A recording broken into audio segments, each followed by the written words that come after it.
Bueno, pues si os parece, vamos a empezar mientras sigue llegando la última gente al escenario.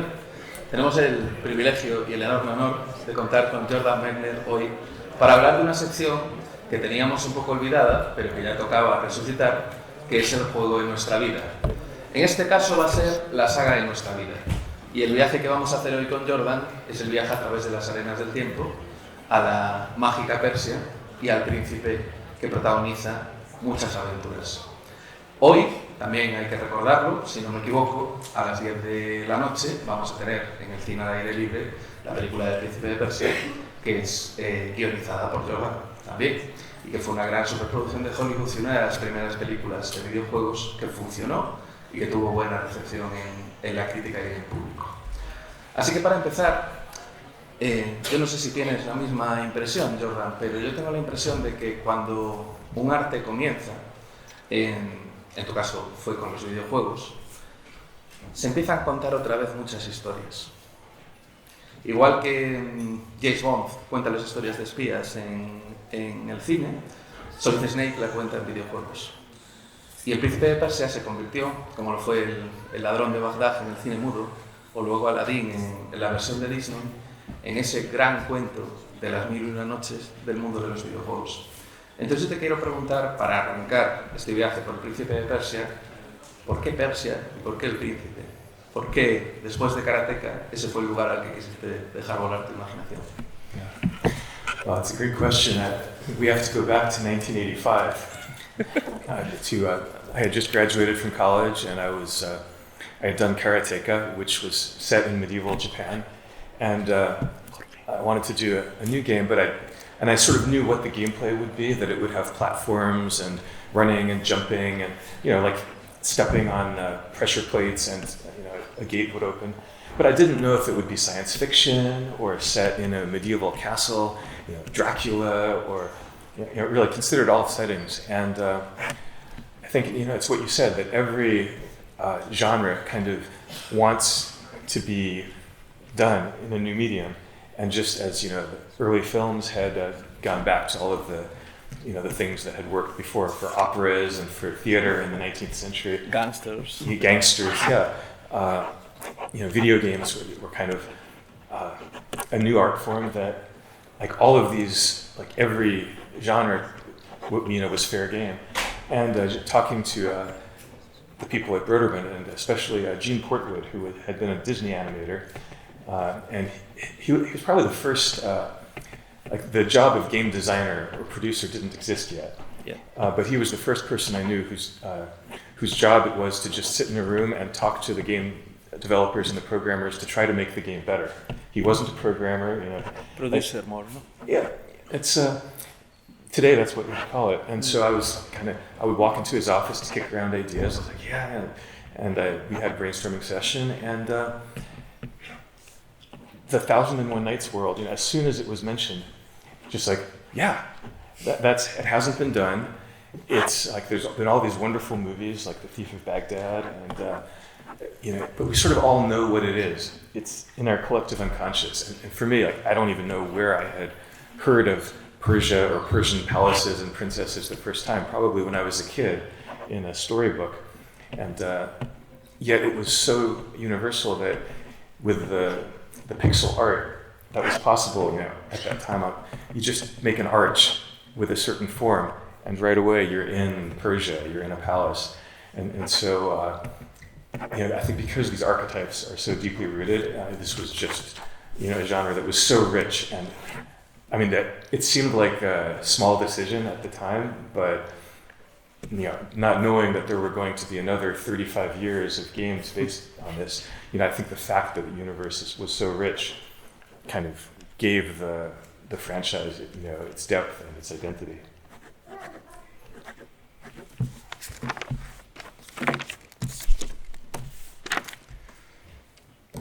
Pues vamos a tener que retrotraernos y retroceder a 1985, cuando yo era un joven recién licenciado que sabía que quería hacer un juego de plataformas donde hubiera pues estos elementos de presión como los que hay Príncipe de Persia, pero no tenía ni idea de que iba a haber un elemento añadido de ciencia ficción.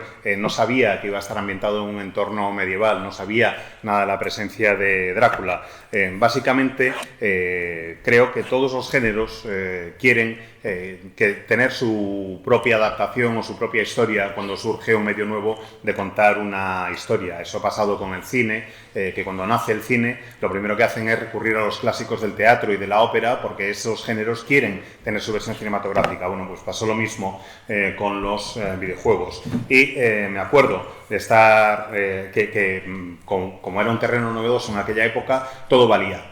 Cualquier género estaba a nuestro alcance y podíamos hacer lo que quisieras. Y me acuerdo de hablar mucho con Jim Horwitz, que era uno de los diseñadores en Disney. No era tanto el productor del juego, que sería quizás la figura hoy en día, cuanto alguien que se encargaba pues, de cuestiones de diseño y de ayudar y demás.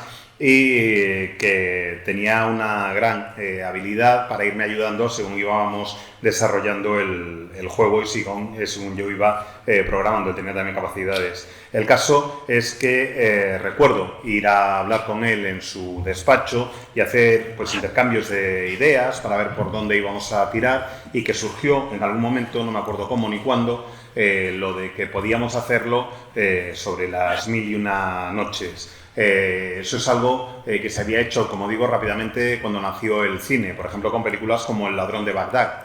Todo el mundo conoce el ambiente que se reflejaba en El ladrón de Bagdad y yo no sé dónde surgió la idea que tuve de ambientarlo en Persia, probablemente de alguna historia que me contaron de niño o de algún libro que leí de pequeño. Lo que era maravilloso del arte con píxeles es que podías hacer simplemente un arco y con hacer un arco ya estabas en Persia, en mitad de un palacio, y eso me parecía absolutamente maravilloso. Creo que ese arquetipo al que recurrimos para contar la historia permitió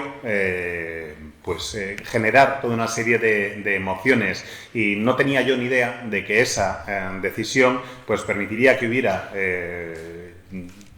juegos y versiones del Príncipe de Persia 35 años después y que el universo fuera tan rico, probablemente por recurrir a ese elemento ya conocido.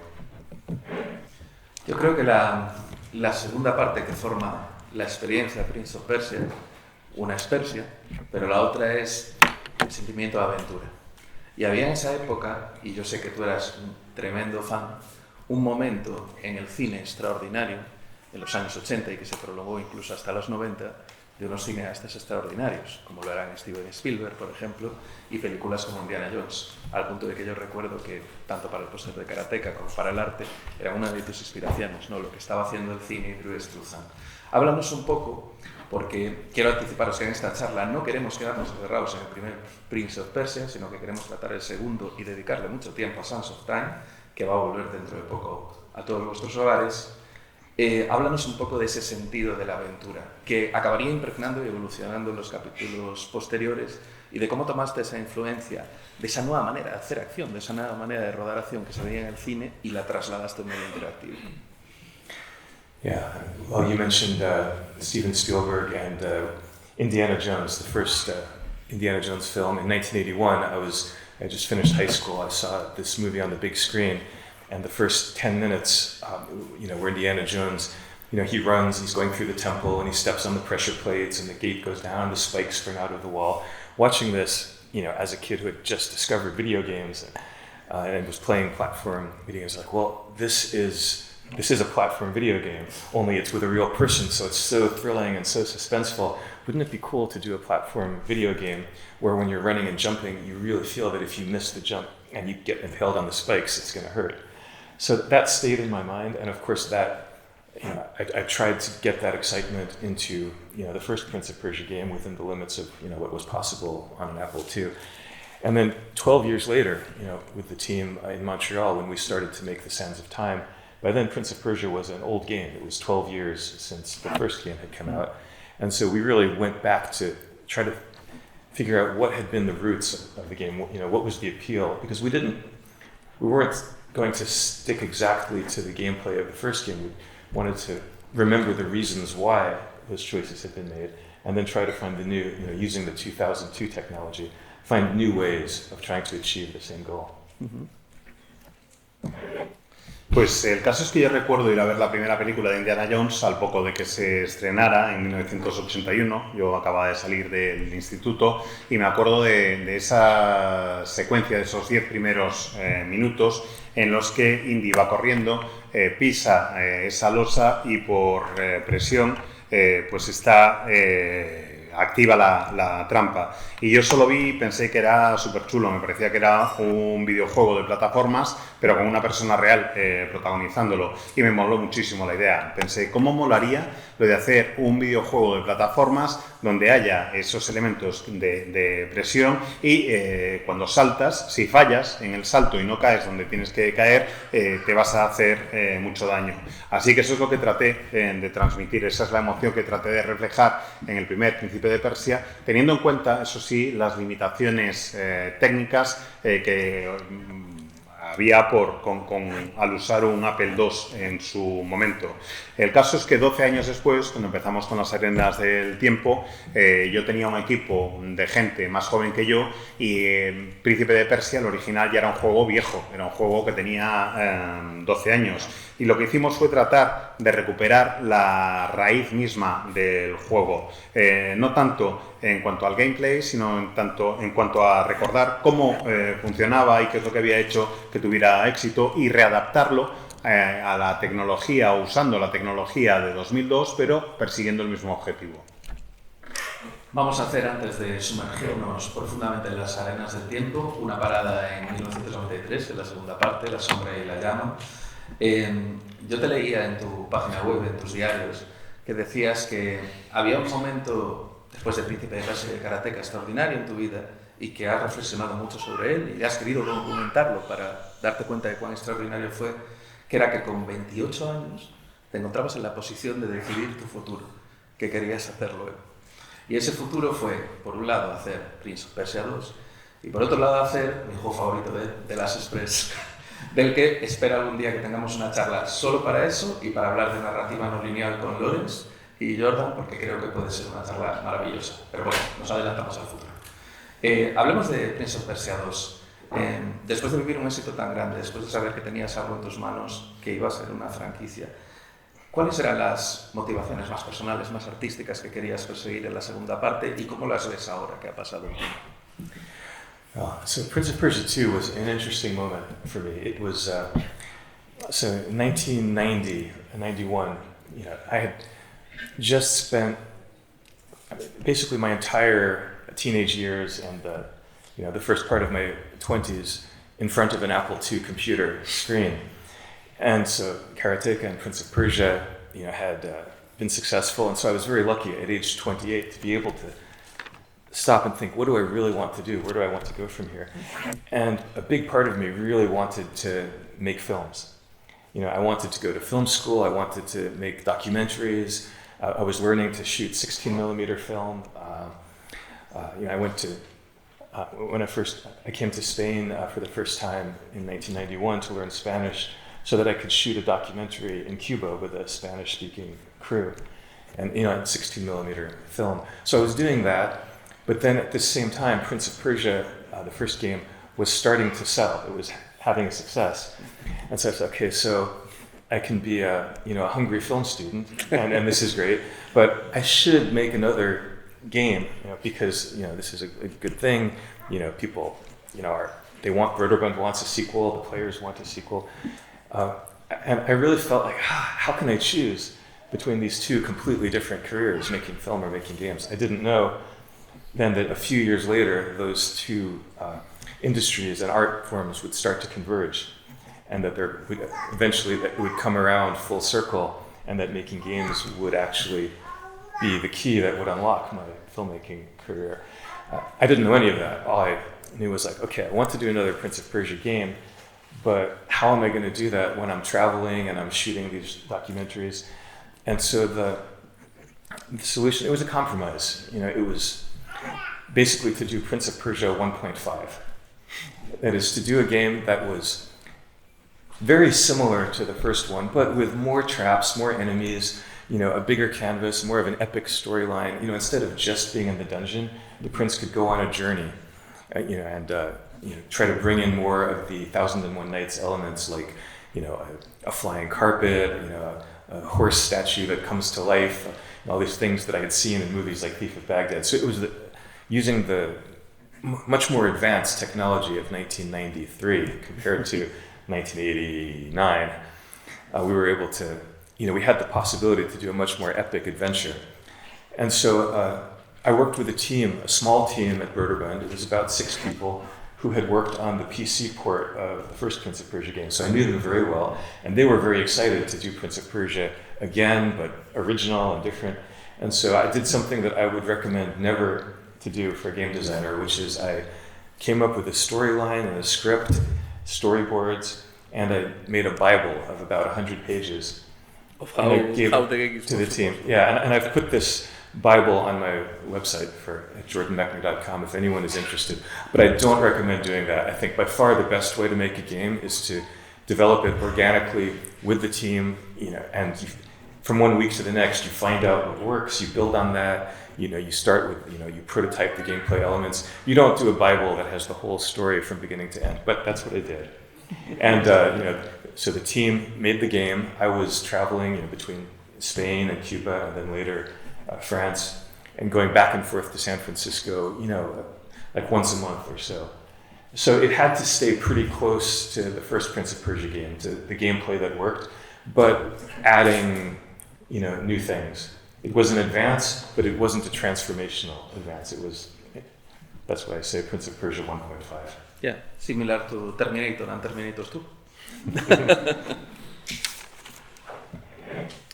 Pues el caso es que para cuando estábamos hablando de Príncipe de Persia 2 en el 91 me di cuenta que me había pasado toda la adolescencia y la mitad de mis 20 y pico años, o sea, de mi década de los 20 años, sentado enfrente de un ordenador Apple II. Tenía 28 años y efectivamente podía decidir qué es lo que quería hacer con mi vida. Y lo que decidí es que quería estudiar cine, ser cineasta. Me apunté a una escuela de cine y quería rodar en 16 milímetros. De hecho, la primera vez que yo vine a España fue en 1991 y fue para aprender español, para poder rodar luego un documental en Cuba en 16 milímetros con un equipo que fuera hispanoparlante. Y en aquel momento, pues no me había planteado yo mucho lo del Príncipe de Persia, pero el primer juego había tenido mucho éxito y me di cuenta de que aunque mi idea era lo de ser cineasta, podía decidir entre ser un proyecto de cineasta, un estudiante de cine muerto de hambre o intentar, pues ver si podía compaginar de alguna manera con los videojuegos. Pensaba que tenía que decantarme por una profesión u otra, una carrera u otra. No tenía ni idea de que al final lo de dedicarme al cine y a los videojuegos iba a converger en un único proyecto. Muchos años después, y que sería una especie de forma de cerrar el círculo, que los videojuegos fueron los que me dieron la llave para abrir la posibilidad de dedicarme en parte al cine.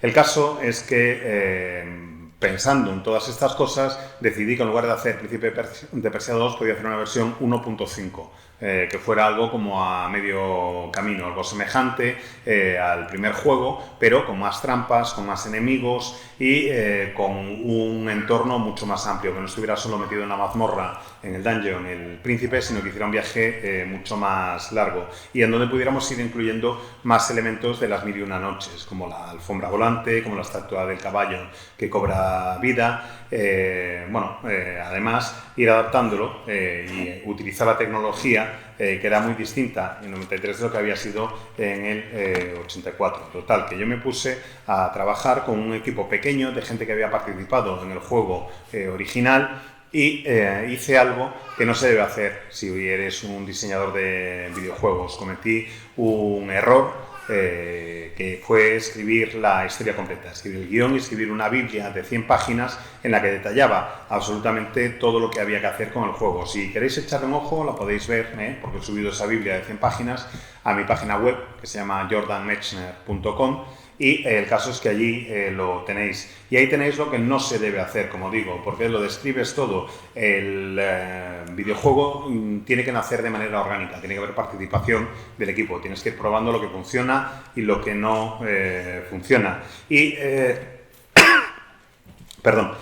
descubrí que eso no funcionaba como yo creía que el espíritu que quería que hubiera sido cercano al príncipe de juego, al príncipe de Persia original, al juego original, no funcionaba, y que al haber dado todo el elemento tan detallado, lo único que había logrado era estancar el proyecto.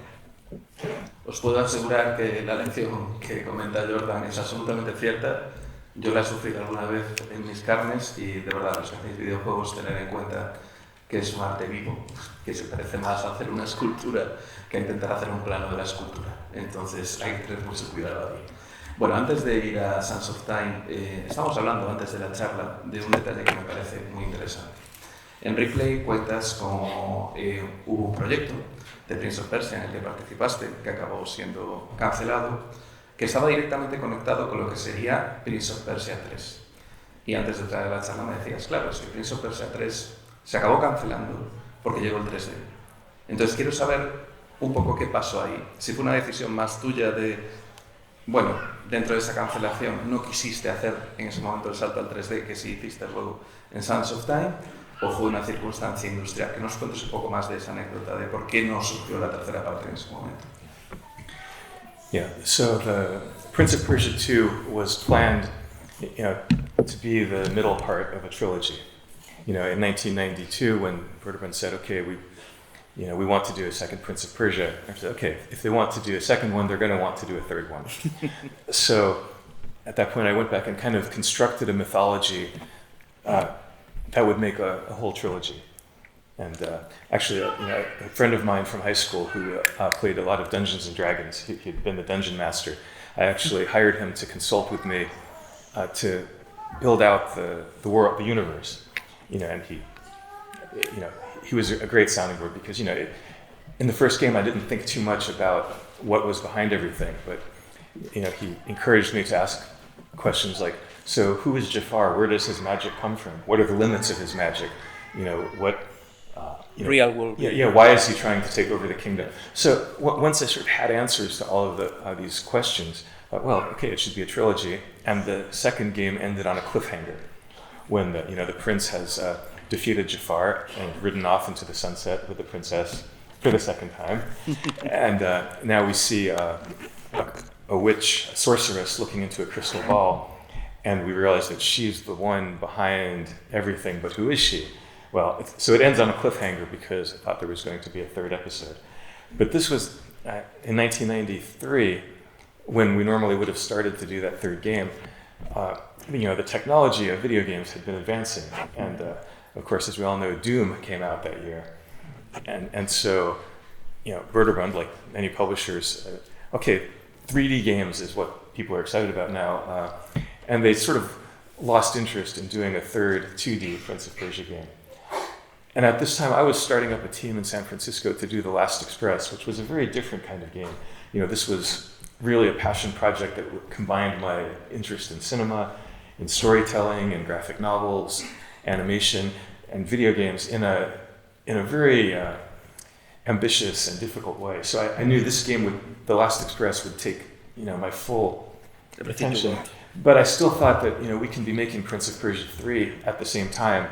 And so we have the studio will have two projects, the kind of the moneymaker, the thing that's easier to sell that the publisher's already excited about. And then we'll have the sort of the speculative, very risky, very difficult artistic project. That was the idea. But then when Vertebrandt said they didn't want to do Prince of Persia 3, we just did The Last Express. And that kept me busy for those 4 years.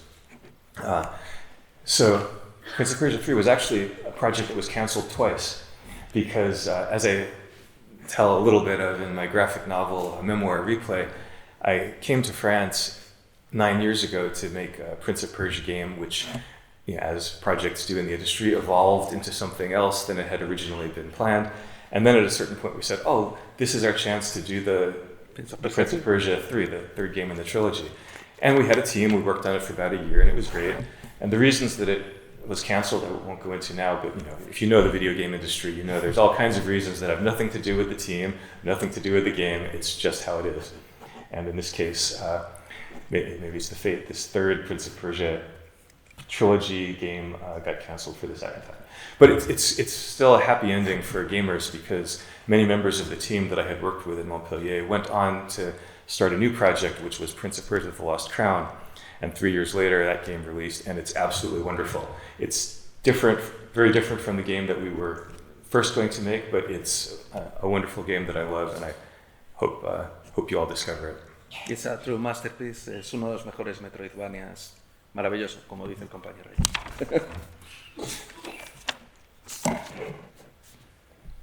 Pues lo cierto es que, claro, cuando empezamos a hacer lo de Príncipe de Persia 2, me dijeron que tenía que ser una trilogía y que, claro, que 2 solo no, que tenían que ser 3 los juegos de Príncipe de Persia.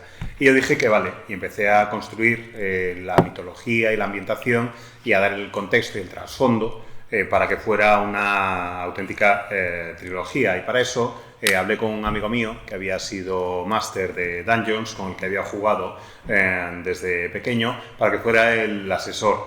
Y él me hizo plantearme toda una serie de cosas en las que yo no había pensado hasta aquel momento. Por ejemplo, quién es Jakar, cuáles son los límites de su magia, por qué quiere hacerse con el reino, y todo eso íbamos a responderlo en el final de la trilogía, porque Príncipe de Persia 2 acaba con un continuará de los del libro.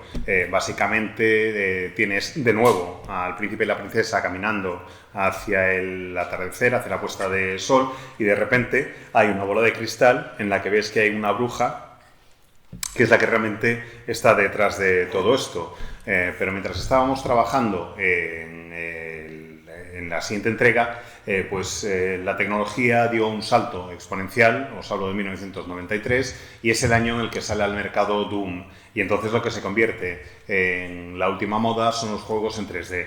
A nadie le interesa ya el Príncipe de Persia 3 en 2D, así que el proyecto se va al garete. En aquella época yo también estaba con un equipo en San Francisco con el que estábamos desarrollando Last Express.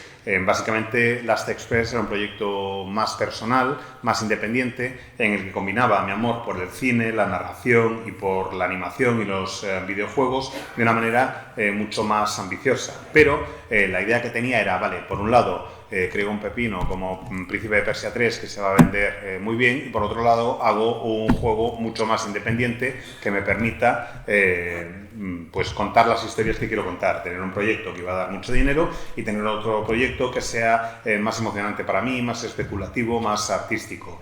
Pero el problema es que en Gotham decidieron que, claro, que Príncipe de Persia 3 no iba a salir, y me quedé solo con Last Express. Príncipe de Persia acabó siendo cancelado en 3 ocasiones. Hace 9 años, no sé si habréis leído mi novela gráfica Replay, pero ahí lo cuento también, cuento parte de la experiencia. Me mudé a Francia para tratar de desarrollar un nuevo juego. Luego, por toda una serie de cosas que no vienen al caso y que si conocéis un poquito de la industria del videojuego, pues ya habréis oído en más ocasiones, se canceló el proyecto. Eso ocurre con relativa frecuencia en el mundo del videojuego. Y lo único que sé es que el equipo que estaba trabajando conmigo en esa nueva entrega de Príncipe de Persia en Francia, luego decidió instalarse por su cuenta, dejaron la empresa y crearon otro que era Príncipe de Persia Last Crown, que es un juegazo y que si no lo conocéis os lo recomiendo encarecidamente, y espero que si es la primera vez que oís hablar de él, pues que podáis descubrirlo. Pues vamos a sumergirnos en las arenas del tiempo, en Prince of Persia: Sands of Time. Este juego, junto para mí con Resident Evil 4, supone un punto y aparte en la historia de los videojuegos, en cómo vamos a cambiar a partir de entonces a hacer las aventuras 3D con un propósito cinematográfico en su manera de narrarlos. Cuando jugamos God of War 2 o 3 años después del lanzamiento de Sands of Time, vimos que se habían repetido todas las cámaras y técnicas que se habían usado en Sands of Time. La implementación que vosotros hicisteis del doblaje en el juego, por ejemplo, recuerdo momentos maravillosos como la primera vez que me quedé al borde de un acantilado, la princesa estaba al lado y hizo... Y entonces dije, han pegado a la animación el momento para que pueda reaccionar el otro personaje y me sienta allí. Todas esas técnicas luego las hemos visto en juegos de Naughty Dog, pero allí se estaban inventando un montón de cosas. Y encima de todo eso, es uno de los pocos juegos de la historia, como lo es Braid también, en el que las plataformas tienen una aproximación de puzzle, en el que no solo dependes de tu habilidad para saltar, sino que tienes que analizar el entorno como si estuvieras resolviendo un puzzle y decir, por aquí tengo que hacer esto, y ahora tengo que saltar, y ahora tengo que hacer eso, y se combinan las dos cosas. Así que hablemos de este juego que para mí es una auténtica obra maestra, de tu colaboración con Patrice Desilets, que fue el creador de Assassin's Creed y director creativo en este juego, y empecemos por cómo empezó todo. Fue una llamada, ¿qué fue lo primero? ¿Cómo arrancó Las Arenas del Tiempo? So, in 2001 was when it started. I got a phone call from Yves Guillemot, the head of Ubisoft, saying, let's have lunch in Paris. So I went to Paris and had lunch, and it turned out that Broderbund had recently imploded. The company didn't really exist anymore, and Ubisoft had acquired their games portfolio, including Prince of Persia. And so Yves said, we have a team in Montreal, in our new studio there, that is excited about the idea of doing a new Prince of Persia game for the new generation of consoles. And, are you interested in working with them? And I think this was one of those moments when just all of the planets lined up. It was, it was a moment in the game industry when, these new consoles, the Xbox and the PlayStation 2, were capable of so much.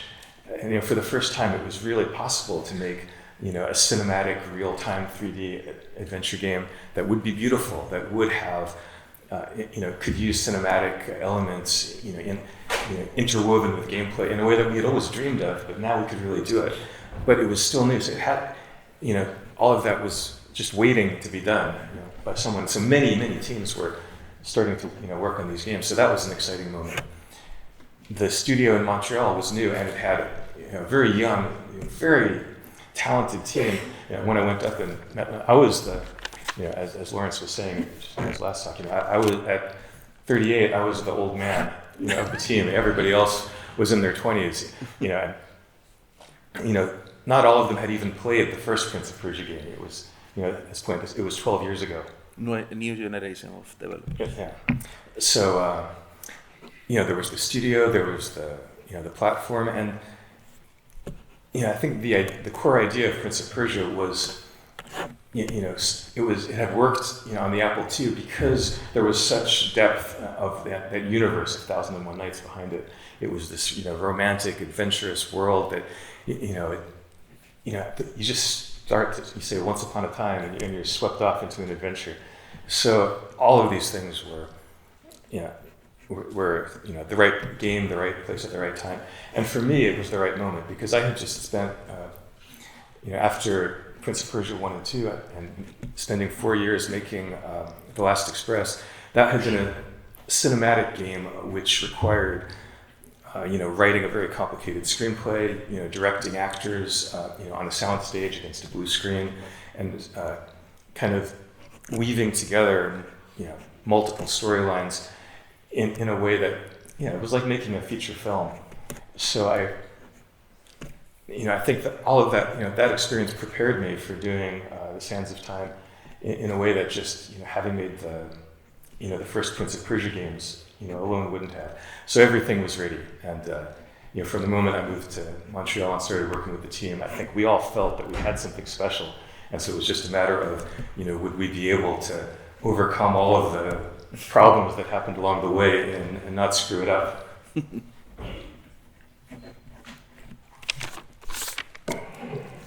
Pues el caso es que en 2001 el jefe de Ubisoft me llamó para quedar para comer en París. PowerPoint que había implosionado y los derechos de Príncipe de Persia estaban en manos de Ubisoft, que tenía un estudio en Montreal y toda una nueva generación de desarrolladores de videojuegos que estaban pensando en crear nuevos juegos para las siguientes generaciones de consolas que iban a salir al mercado. Así que fue básicamente una alineación planetaria. Las posibilidades que ofrecían la Xbox y la PlayStation 2 en cuanto a posibilidades cinematográficas o cinemáticas y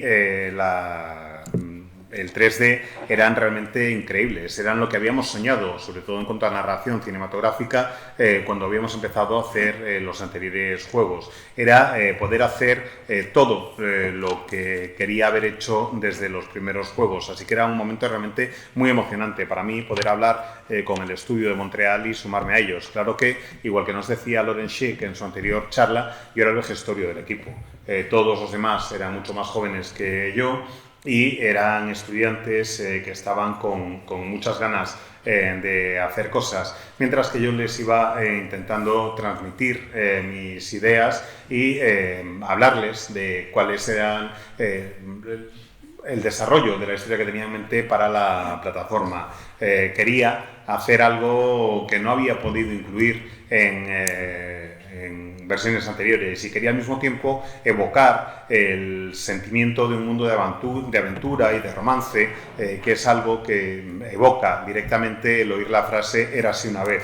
Quería pues poder desarrollar todo el potencial que yo veía para la historia, y creo que fue el juego correcto en el lugar adecuado en el momento idóneo. Después de Príncipe de Persia 1 y de Príncipe de Persia 2, después de los 4 años que había dedicado a estar trabajando en Last Express, por fin tenía la posibilidad de hacer un juego en el que reflejar la narración cinematográfica tal y como yo la había concebido, y además pude desarrollar el guión completo, pude estar a cargo de muchísimas cosas, pude trabajar por primera vez con actores que eran los encargados de hacer el doblaje en un estudio de sonido. Creo que eso me permitió ir tejiendo toda una historia mucho más densa, mucho más cinematográfica, y que se transformó en la experiencia que fue Las Arenas del Tiempo, algo que no estaba en el primer juego, y tuve una sensación muy especial a pesar de los problemas que hubo en algunos de los elementos para que acabara de salir todo.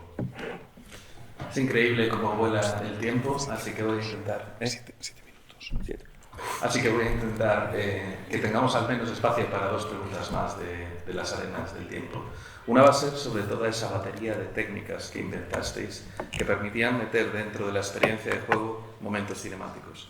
Me refiero, por ejemplo, a los finishers de los ataques, que eran maravillosos, con esa pirueta que daba el príncipe y luego clavaba.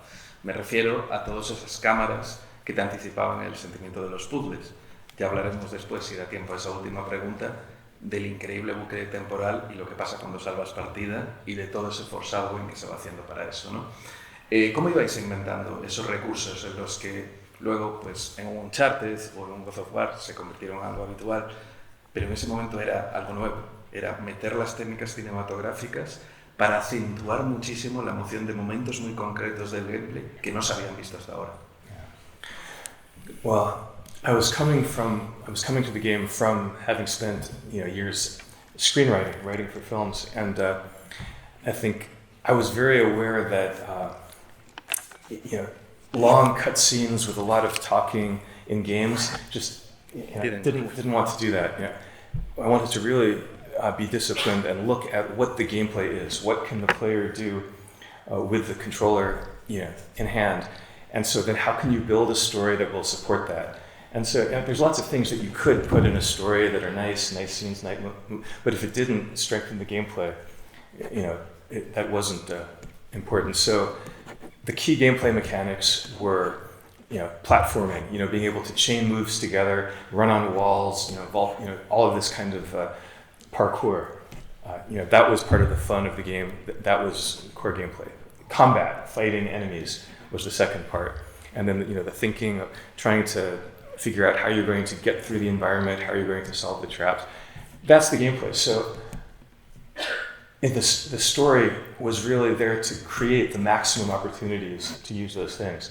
So the whole idea that the Sands of Time is a kind of a plague that the prince unleashes that destroys the kingdom, turns everybody in the kingdom except for the prince and the princess and the villain into sand monsters who try to kill you. That was a decision that was made because that's the gameplay. Like, there's no interest running into somebody in the palace who's not a sand monster who's trying to kill you, because if you do, what do you do with them? Nothing. It's not gameplay, so forget it. And then the idea of the dagger as an object that everybody in the game is chasing. The princess, the vizier, know what this dagger is, and you as the hero have this thing that can, it's a button on the controller that can turn back time. That's part of the gameplay. So the whole game is about who gets the dagger, trying to get, who, and what are they going to do with it, and then how do you keep the dagger filled with sand? Those finishing moves at the end of a battle, it's not just a gameplay reward, it fills a story function, because that's how you keep filling the dagger with sand, so that you can keep having the power to rewind, so you can stay alive longer to get to the end.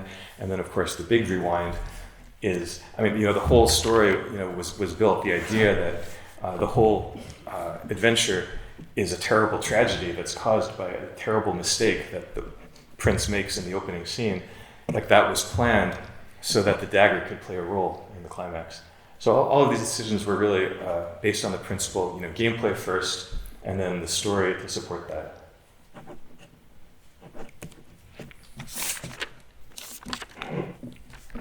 Pues la verdad es que llevo unos cuantos años trabajando como guionista de cómic cuando por fin me pude poner a hacer este proyecto, y lo que no quería era escribir muchas escenas con diálogos. Me interesaba sobre todo centrarme en el gameplay, tener en cuenta las posibilidades que ofrecían las consolas con el mando, las opciones que podía adoptar el jugador. Si algo que podíamos incluir en el guión no servía o no lo podía hacer el jugador, no tenía ningún sentido. El gameplay era el que marcaba el ritmo. Por bonito que fuera, se apartaba del guión y de la historia. Creo que los elementos clave del gameplay, de la forma de jugar las arenas del tiempo, eran por una parte que era un juego de plataformas en el que podías correr por las paredes como si estuvieras haciendo parkour, por en segunda parte lo que era el combate contra los distintos monstruos, y en tercer lugar el poder moverte por el entorno. Queríamos una historia que pudiera ofrecer un marco en el que desarrollar las oportunidades de lo que podías hacer con el gameplay.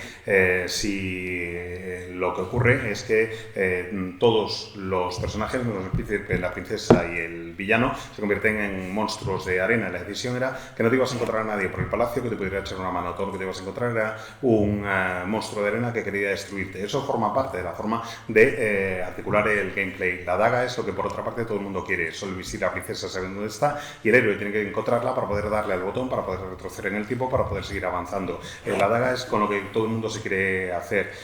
Tienes que plantearte con ella qué es lo que quieres hacer, cómo la quieres utilizar, cómo la vas a poder mantener llena de arena, cómo vas a poder seguir luchando. Eso forma parte del gameplay y forma parte de la historia también, porque necesitas que la daga esté llena para poder seguir utilizándola y para poder seguir sobreviviendo y continuar hacia adelante. Esta es una historia que en realidad es una aventura que empieza con una tragedia terrible, que es el error cometido por el príncipe en la primera escena, y la decisión final es que el gameplay sirva para completar un elemento narrativo de la historia al permitirte utilizar la arena, retroceder en el tiempo y así poder corregir lo que había sucedido.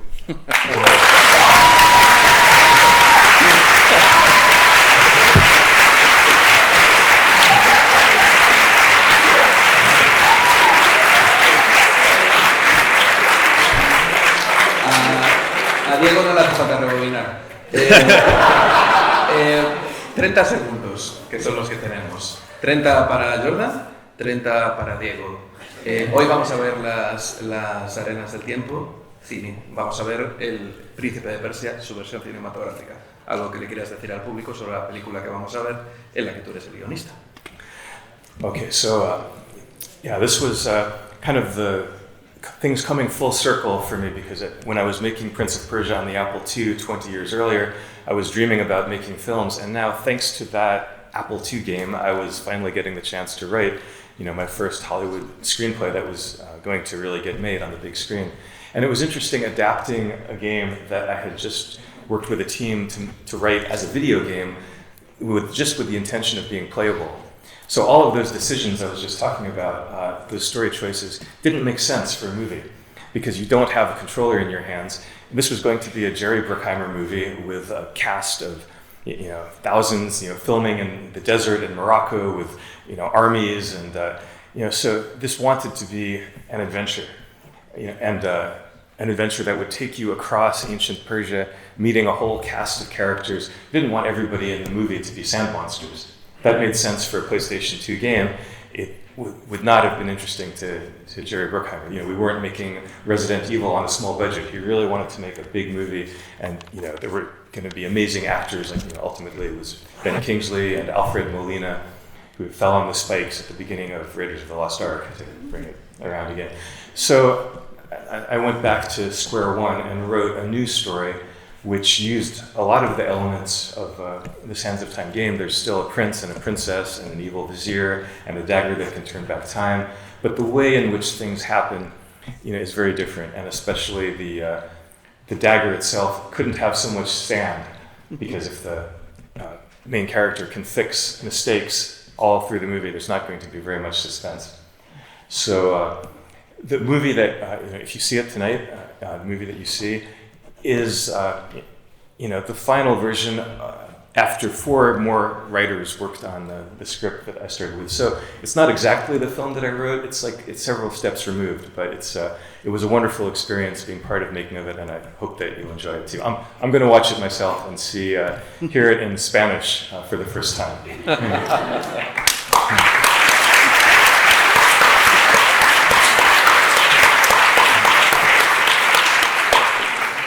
La verdad es que me supuso prácticamente cerrar un círculo. Cuando yo estaba haciendo el primer juego en Apple II, con lo que soñaba era con ser cineasta y poder escribir mi primer guión para Hollywood. Y resulta que el primer guión para Hollywood fue el que escribí para hacer una adaptación de un videojuego que había creado. Obviamente, al hacer el guión para la película, no podía tomar las mismas decisiones que cuando estaba escribiendo el guión para el videojuego, porque básicamente no tenía un jugador que tuviera el mando en las manos, y además porque era una película de Jerry Bruckheimer que se estaba rodando en Marruecos. Una película de aventuras, una película en la que teníamos que evocar la sensación de la antigua Persia.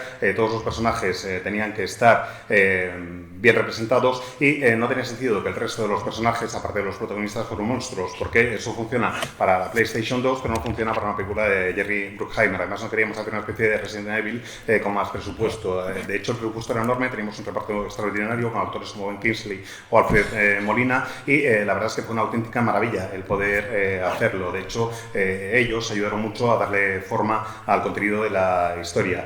Tenía una serie de elementos tan comunes con el videojuego. Estaba el príncipe, estaba la princesa, estaba el visir, pero por ejemplo la daga podía tener muchísimo menos arena, porque no tiene ningún sentido tener una película en la que el protagonista pueda dar marcha atrás en el tiempo y corregir todos los errores que hayan ido cometiendo. ¿Qué suspense me diréis vosotros que tiene eso? El caso es que la versión final de la película está bastante alejada de la original que yo tenía en mente, porque han pasado 4 guionistas más después de mi historia original y la experiencia no es exactamente la misma que yo había concebido, pero espero que la disfrutéis si es que la veis esta noche en el cine en la calle. Yo desde luego pienso ir a verla y será la primera vez que vea la película doblada a castellano.